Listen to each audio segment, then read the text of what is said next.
As someone who has worn our uniform in combat, I understand how critical our national security is. Apparently you don't. The bottom line is this: this must end. Those who oppose my nomination imply that I am loyal to something or someone other than God, my own conscience, and the Constitution of the United States.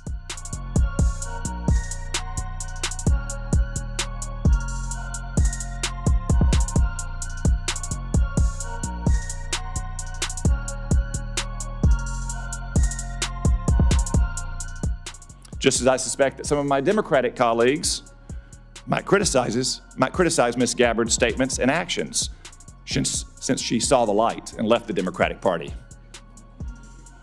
But I sincerely hope that no one today will impugn Ms. Gabbard's patriotism and integrity. I'll confess that those views may be somewhat unconventional, but look at where conventional thinking has got us. Maybe Washington could use a little more unconventional thinking.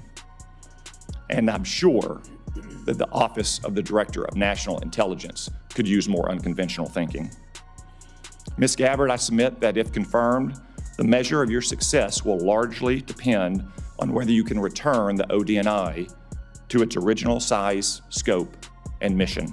I continue to have significant concerns about your judgment and your qualifications to meet the standards set by law. It also leads me to question whether you can develop the trust necessary to give our allies confidence that they can share their most sensitive intelligence with us. Make no mistake about it.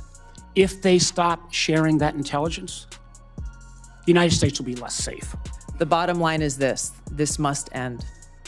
President Trump's re-election is a clear mandate from the American people to break this cycle of failure, end the weaponization and politicization of the intelligence community, and begin to restore trust in those who've been charged with the critical task of securing our nation.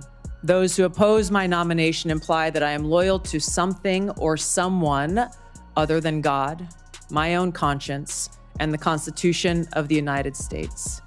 Accusing me of being Trump's puppet, Putin's puppet, Assad's puppet, a guru's puppet, Modi's puppet, not recognizing the absurdity of simultaneously being the puppet of 5 different puppet masters. The fact is, what truly unsettles my political opponents is I refuse to be their puppet. I have no love for Assad or Gaddafi or any dictator. Have you ever knowingly met with any members, leaders, or affiliates of Hezbollah? No, and it is an absurd accusation. I went with former Congressman Dennis Kucinich, who had been there many times before and who had met with Assad before. A number of topics were covered and discussed, and to directly answer your question, yes, I asked him tough questions about his own regime's actions, the use of chemical weapons and the brutal tactics that were being used against his own people.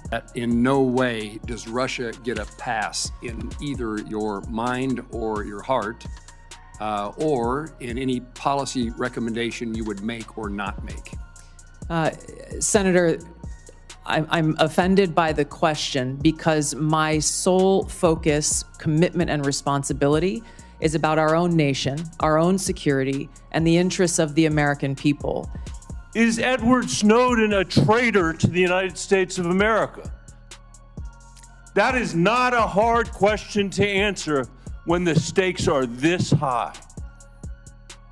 Senator, as someone who has your served answer, in yes uniform, or no, is Edward Snowden a traitor to the United States of America? as someone who has worn our uniform in combat, I understand how critical our national security is. Apparently you don't. It's up to all of us. We're the Senate. We get to decide whether we're going to confirm this nominee. Obviously, we didn't select this nominee. But can't we do better than somebody who doesn't believe in 702? Can't we believe that somebody who can't answer whether Snowden was a traitor 5 times today